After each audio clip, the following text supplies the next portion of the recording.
Assalamualaikum warahmatullahi wabarakatuh. Waalaikumsalam warahmatullahi wabarakatuh. Selamat pagi anak-anak. Pagi, Bu. Gimana kabar kalian hari ini? Alhamdulillah baik, Bu. Alhamdulillah pada sehat semua ya. Alhamdulillah. Sebelum kita memulai pembelajaran hari ini, sebaiknya kita berdoa dulu anak-anak. Silakan Mbak Balkis pimpin doa. Baik, Bu, sebelum memulai pembelajaran hari ini, mari kita berdoa sesuai agama dan kepercayaan masing-masing. Berdoa dipersilahkan. Cukup. Baik, terima kasih Mbak Balkis sudah memimpin doa. Sebelum kita memulai pembelajarannya, kita presensi dulu ya anak-anak. Iya, Bu. Nazula Winandra. Hadir, Bu. Ya.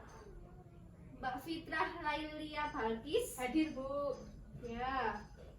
Bunga Mega Rosada. Hadir, Ibu. Oke, hari ini hadir semua ya anak-anak. Ya, Bu. Jadi hari ini akan belajar tentang perusahaan dagang. Jadi kita sebelum belajar tentang perusahaan dagang, kita belajar dulu tentang mengulas materi minggu lalu, yaitu tentang uang. Siapa yang di sini masih ingat tentang uang? Ibu akan mengetes satu-satu. Uang adalah alat pembayaran yang sah. Lalu di Indonesia itu ada sejarah uang. Itu yang pertama kali sistem uang di Indonesia itu apa? Ada yang tahu? Barter, Bu. Ya betul Mbak Nazula 100. Lalu ada yang tahu selanjutnya setelah sistem barter itu ada sistem apa saja? Saya, Bu. Ya Mbak Balkis Ada silahkan. uang barang, uang logam, uang kartal, dan ada uang giral, Bu. Ya betul sekali. Pada masih ingat untungnya ya. Iya dong. Terus ada dua fungsi uang, yaitu fungsi asli dan fungsi apa? Ada yang bisa menjawab? Fungsi turunan, Ibu. Ya bagus sekali Mbak Mega. Pokoknya ini berarti udah dijamin pada sudah belajar ya, pada mengingat pembelajaran minggu kemarin. Jadi hari ini akan belajar tentang perusahaan dagang. Perusahaan dagang adalah membeli, menyimpan dan menjual kembali produk tanpa memberikan nilai tambah. Jadi seperti itu ya anak-anak. Terus ciri-cirinya akan Ibu tuliskan di sini. Kalian catat ya.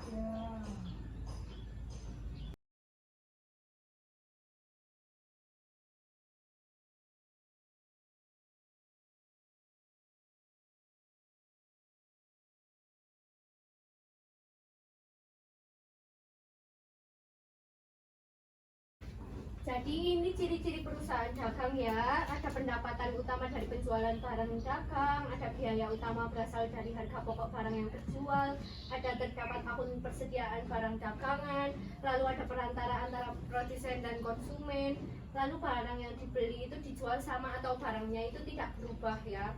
Lalu tujuannya utama mencari laba dengan menjual lagi barang tersebut. Seperti itu anak-anak ciri perusahaan dagang. Ada yang ingin ditanyakan? Iya, Bu. Jenis perusahaan dagang berdasarkan produk yang diperdayakan itu ada dua ya anak-anak. Ada perusahaan dagang barang produksi, itu seperti alat-alat produksi untuk menghasilkan produk yang lain. Lalu yang kedua ada produksi barang jadi, yaitu memperdagangkan sebuah produk dalam proses akhir. Mau Seperti tanya, itu. Ya kalau gimana? contoh dari masing-masing jenis perusahaan dagang itu apa aja ya kan? Tadi ada dua, itu apa aja ya Bu contohnya? Oh ya, terima kasih atas pertanyaannya Mbak Jula. Jadi perusahaan dagang barang produksi itu ada contohnya ada kayu, ada gergaji, seperti itu. Lalu kalau yang perusahaan barang jadi itu seperti buku, ballpoint, sama pensil gitu, pokoknya alat-alat yang sudah jadi dalam proses akhir gitu. Ada yang mau tanya lagi? Baik, kita lanjut ya. Iya Bu. Lalu ada jenis perusahaan dagang berdasarkan konsumen yang terlibat. Itu yang pertama ada perusahaan dagang besar atau wholesaler. Seperti perusahaan beli langsung ke pabrik dalam jumlah yang besar. Terus dijual lagi kepada pedagang dalam volume penjualan yang besar gitu. Sama dicatat ya anak-anak. Iya Bu. Jadi yang kedua ada perusahaan dagang perantara atau middleman. Itu perusahaan beli barang dalam partai besar dijual ke pengecer dalam jumlah sedang, jadi tidak dalam jumlah banyak. Lalu yang terakhir ada perusahaan dagang pengecer atau retailer. Perusahaan beli barangnya langsung kepada konsumen, seperti itu. Ada yang mau ditanyakan? Saya Ibu. Ya, Bu, gimana? kalau contoh masing-masing jenis perusahaan itu apa ya? Jadi kalau yang di wholesaler itu atau dagang besar itu seperti grosiran ya, pabrik menjual grosiran seperti itu. Kalau yang perantara atau middleman itu seperti subgrosir, bawahnya anaknya grosiran ini ya. Lalu yang retailer atau pengecer ini seperti warung di depan rumah atau toko atau swalayan seperti itu ya Mbak. Ya, terima kasih Bu. Paham kan sampai di sini anak-anak? Paham Bu. Ya baik. Coba kalian pikirkan apakah toko sepatu termasuk perusahaan dagang? Iya. Ya betul sekali. Ada yang mau kasih tahu alasannya apa? Saya Bu. Ya apa?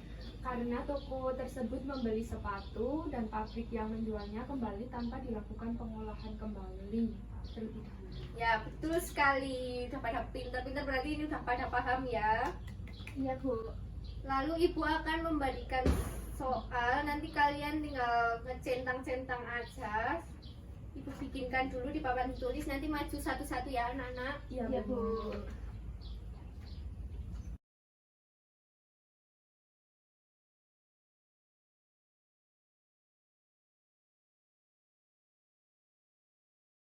Nanti kalian maju satu-satu per orang menjawab 3 soal ya. Jadi ini tadi toko sepatu menurut kalian perusahaan dagang atau tidak? Iya. Ya. Lalu dilanjutkan oleh siapa? Saya Bu. Oke, silakan maju.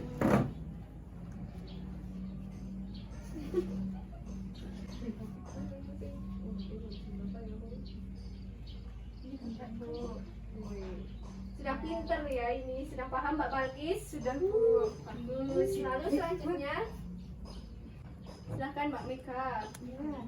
Tempe ora? Hah? Tempe ora sih? Tempe ora. Cantik. Cantik ora. Pabrik ikan. Ikan. Terima kasih Mbak Mika. Lalu yang terakhir Mbak Nazula.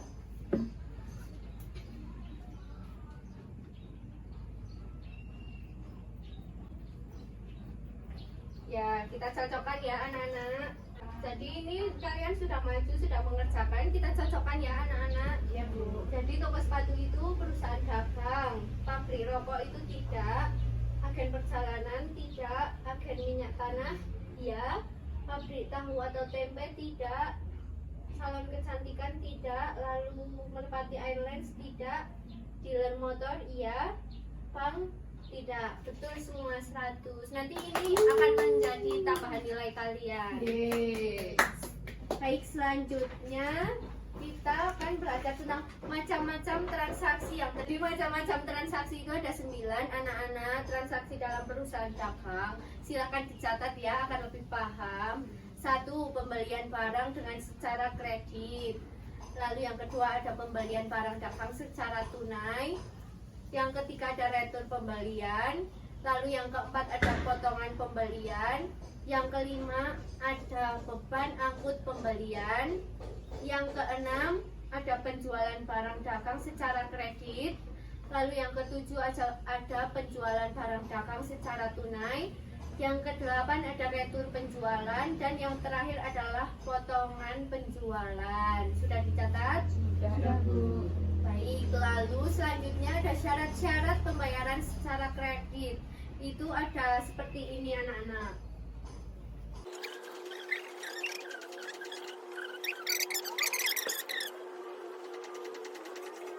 Yang tahu 3/10 N/60.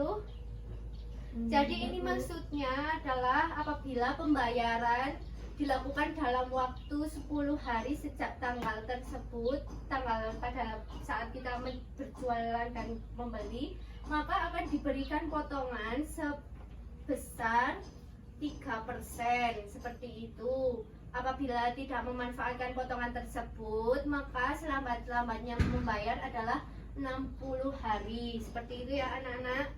Paham? Lanjut yang ke N30. Ini berarti pembayaran dilakukan selambat-lambatnya 30 hari. Pintar.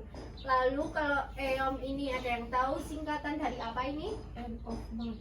Ya, betul sekali Mbak Jula. Sudah belajar ya Mbak Jula? Ya, Bu. Ya, bagus sekali. Berarti ini artinya ini end of month ini berarti harga neto faktur harus dibayar pada akhir bulan karena end of month akhir bulan seperti itu ya. Ada yang ingin ditanyakan? Belum. Baik.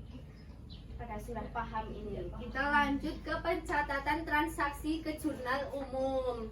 Jadi nanti ini Ibu contohkan satu transaksi, nanti kalian lanjutkan beberapa soal ini, ada 3 soal, nanti masing-masing anak akan menjawab satu-satu ya.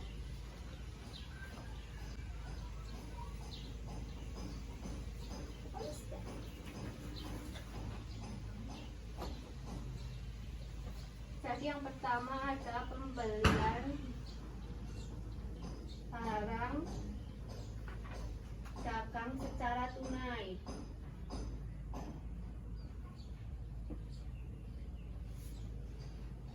Jadi di sini ada yang Ibu lampirkan di situ ya soalnya.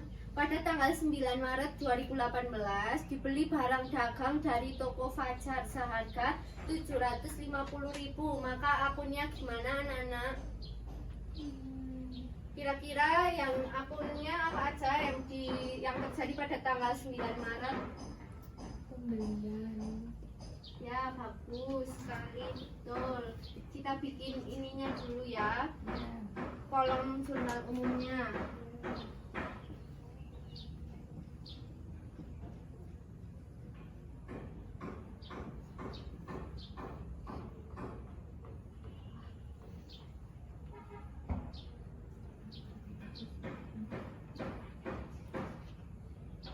Jadi tadi ada yang bilang apa? Pembelian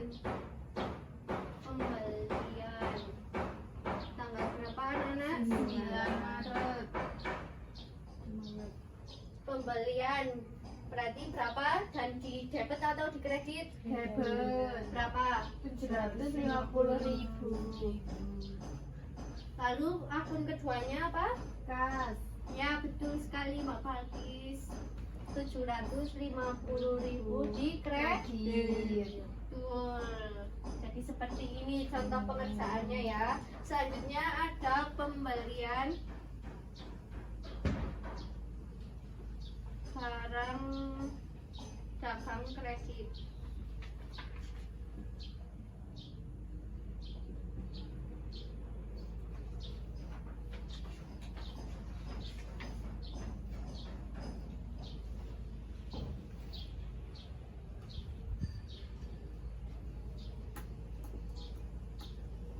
Jadi ini referensinya dikosongin aja ya. Iya, Bu.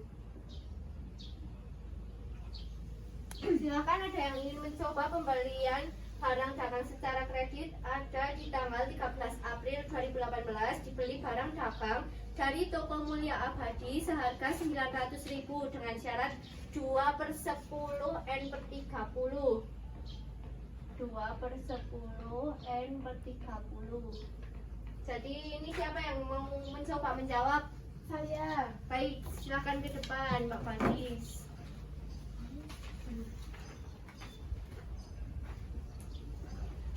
Tanggal 13/4.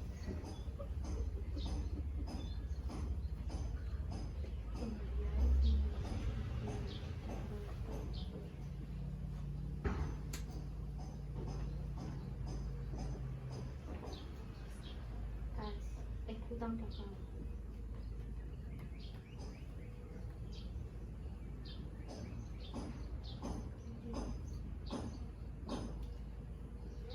Sudah, Bu. Ya, bagus sekali. Jadi jawabannya betul ya. Akunnya ada pembelian sama utang dagang. 900.000 di debit dan 900 di kredit. Seperti itu. Kita lanjut ke selanjutnya.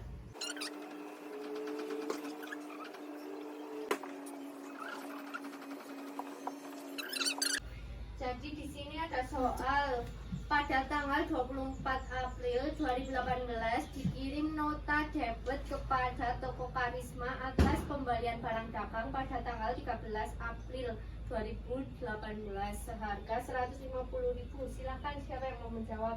mau bikin jurnalnya? Saya. Ya, silahkan Mbak Mega.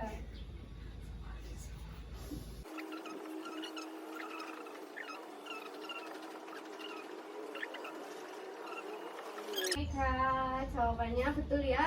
Jadi akun di retur pembelian dari transaksi 24 April tersebut ada utang dagang dan retur pembelian 150.000 di debit dan 150.000 di kredit. Lalu yang terakhir ada potongan pembelian.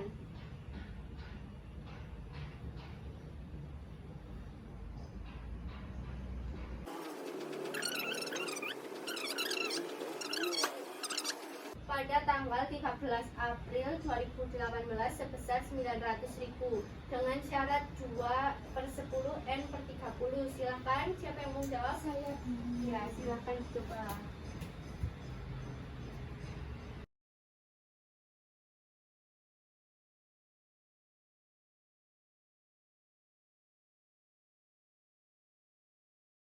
Ya, anak-anak ada utang dagang plus potongan pembelian.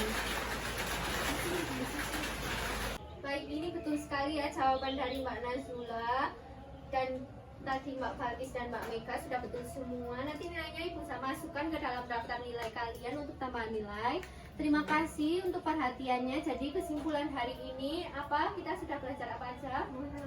Perusahaan dagang, macamnya, Ya. jenisnya, Lalu ini posting ke ya, jurnal. betul sekali. Jadi ada materi yang belum Ibu sampaikan yaitu bukti-bukti transaksi dalam perusahaan dagang. Insya Allah Ibu sampaikan ke minggu depan karena waktunya sudah habis ya anak-anak. Terima kasih sudah memperhatikan pembelajaran Ibu hari ini. Semoga ilmunya bermanfaat. Minggu depan kita akan belajar tentang aset tetap. Hari ini tidak ada PR dan tidak ada kuis. Tapi minggu depan ada kuis ya anak-anak sebagai pengganti yang minggu ini. Terima kasih. Wassalamualaikum warahmatullahi wabarakatuh. Waalaikumsalam warahmatullahi wabarakatuh.